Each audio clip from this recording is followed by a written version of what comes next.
au silence parce qu'ils en savaient trop. On ne le saura peut-être jamais. La cause de l'incendie reste mystérieuse et la capsule est toujours sous-scellée dans une base militaire. Mais Grissom ne fut pas le seul adversaire du projet Apollo à rencontrer une mort aussi suspecte que prématurée. Thomas Ronald Barron était inspecteur de la sécurité pendant la construction d'Apollo 1. Après l'incendie, Barron a affirmé devant le Congrès que le projet Apollo était tellement mal en point que les États-Unis n'arriveraient jamais sur la Lune. Il soutenait que ses opinions faisaient de lui une cible. Has there been any pressure on you by NASA? Nothing. We were, my wife and I were somewhat harassed at home when this first thing broke some time back, but it's going away now. Lors de son témoignage, Barron présenta un rapport de 500 pages donnant le détail de ses découvertes. On craignait vraiment que le programme soit étouffé dans l'œuf. Exactement une semaine après avoir témoigné, la voiture de Barron fut écrasée par un train. Barron, sa femme et sa belle-fille furent tués sur le coup. Je crois que Thomas Ronald Barron a été tué parce qu'il savait la vérité sur le projet Apollo. Le rapport Barron a disparu mystérieusement et jusqu'à ce jour on ne l'a pas retrouvé. Mais le projet Apollo n'a pas cessé, ni les morts prématurées. Entre 1964 et 1967, pas moins de 10 astronautes ont perdu la vie dans des accidents étranges, ce qui représente 15% des astronautes de la NASA.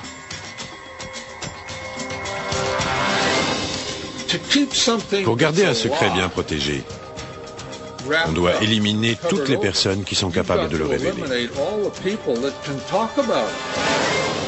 Le gouvernement aurait-il pu aller si loin et mettre au point une imposture aussi élaborée? Selon la NASA, c'est impossible. Il y avait probablement 250 000 personnes directement impliquées dans le projet Apollo et environ 500 000 indirectement. 750 000 personnes ne peuvent pas garder un secret. C'est impossible. Mais Bart Sibrel insiste pour dire que la plupart des employés ne savaient rien de l'imposture. Très peu de gens étaient au courant à la NASA. C'est tellement départementalisé. Quelqu'un fabrique des boulons à Houston. Un autre s'occupe de ceci ou cela à Seattle ou en Floride. Personne n'a de vue d'ensemble de quoi que ce soit, à part une poignée de gens. Si les partisans de la théorie du complot ont raison, et que seulement très peu de gens connaissaient toute l'histoire, alors la vérité pourrait rester enterrée pour toujours. Dans la suite de notre programme, les astronautes auraient-ils pu survivre aux radiations mortelles de l'espace? Leur faire traverser la ceinture de radiation aurait été impossible. Des morts suspectes, des photos truquées et des drapeaux flottant dans le vide spatial, autant de raisons de douter.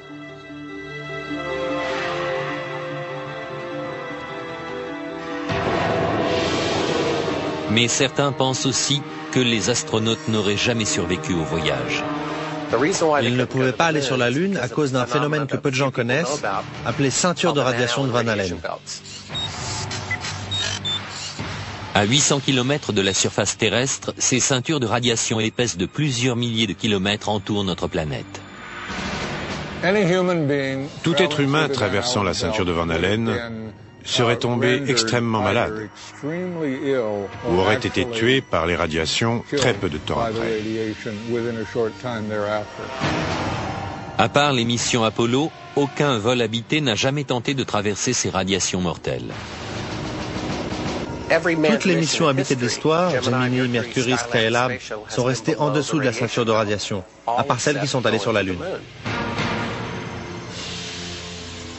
D'après le physicien Ralph Rennet, pour protéger les astronautes, la capsule aurait eu besoin d'un revêtement de plomb de 2 mètres d'épaisseur. Leur seule protection était une coque externe en aluminium, fine comme du papier, et leur combinaison faite en fibres de verre, d'aluminium et de silicone. En ce qui concerne les radiations, il est très intéressant de noter que les astronautes n'étaient protégés que d'un film d'aluminium très fin, alors que sur Terre, on nous recouvre d'un bouclier de plomb pour une radio des dents. Mais pour certains, même en ayant échappé à la ceinture de Van Allen, les astronautes auraient fini par être tués par des doses plus fortes encore rencontrées plus loin dans l'espace. En effet, des explosions violentes à la surface du Soleil, les orages magnétiques, remplissent l'espace d'une radioactivité intense. Un orage magnétique peut multiplier l'intensité des ceintures de radiation par 1000. D'après René, la mission Apollo 16 coïncide avec l'un des plus intenses orages jamais observés sur le Soleil. Une immense éruption a fait le tour du Soleil, la plus grande éruption du XXe siècle. Elle ne s'est pas arrêtée pendant 3 ou 4 jours, parcourant lentement toute sa surface. Bien que les effets des radiations soient terrifiants, la perte de cheveux, le cancer, les éruptions solaires n'ont fait aucun mal à l'équipage d'Apollo 16.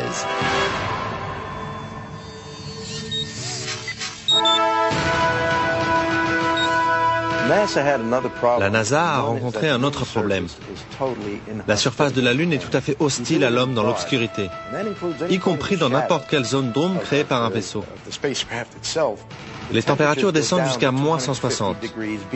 Au Soleil, au contraire, les températures montent jusqu'à plus 120. René affirme aussi que ces tenues spatiales avec un liquide de refroidissement intégré ne pouvaient pas protéger de la chaleur intense et des radiations. Mais la NASA rejette cet argument. La thèse qui prétend que les radiations sur la surface lunaire auraient dû atteindre les astronautes est infondée scientifiquement. C'est aussi une mauvaise compréhension des protections qu'offrait leur équipement. Les costumes spatiaux qu'ils portaient étaient incroyablement résistants à beaucoup de choses.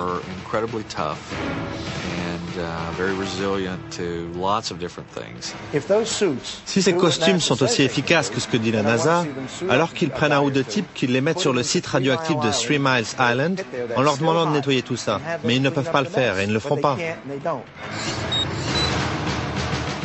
Aucun des astronautes d'Apollo n'a jamais été atteint d'une maladie grave à la suite d'un voyage sur la Lune. Parce qu'ils n'ont jamais quitté l'atmosphère terrestre ?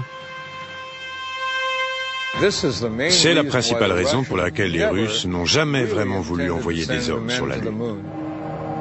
Était-ce la peur des radiations mortelles qui poussa les Russes à abandonner leur projet de voyage sur la Lune ? D'après l'un de leurs principaux cosmonautes, ce facteur fut déterminant. Bien sûr, nous étions inquiets à l'idée de nous jeter dans l'inconnu de l'espace.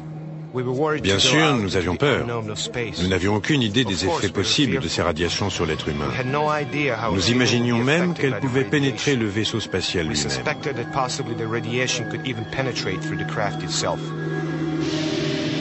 Les dangers mortels de l'espace sont-ils la preuve que la NASA a simulé les missions Apollo ? Jusqu'à ce jour, les Russes n'ont jamais envoyé d'hommes sur la Lune. Et les Américains ne prévoient pas d'y retourner. Maintenant que vous avez entendu les diverses théories et explications, croyez-vous que les États-Unis aient pu monter une telle imposture ? Avec son budget de 40 milliards de dollars, le projet Apollo n'était-il rien de plus que le film le plus cher jamais réalisé ? C'est ma conviction personnelle et j'y crois complètement après les années de recherche que j'ai accomplies là-dessus. La NASA n'a jamais envoyé aucun homme sur la Lune. Pour moi, une personne qui croirait que nous ne sommes pas allés sur la Lune est complètement toquée.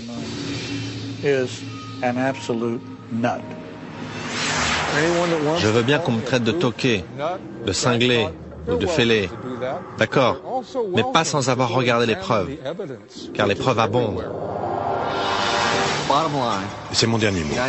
Les États-Unis sont allés sur la Lune dans les années 60 et 70. Fin de l'histoire. Y a-t-il un moyen de mettre fin à cette controverse une fois pour toutes ? La seule chose sur laquelle les experts sont d'accord, c'est que la réponse se trouve à 400 000 kilomètres. Si la NASA s'est vraiment posée sur la Lune, alors des vestiges des 6 missions Apollo réussies sont restés sur place. Les structures porteuses d'LM, les patrouilleurs lunaires abandonnés, Même les drapeaux américains doivent reposer sur chaque site d'alunissage.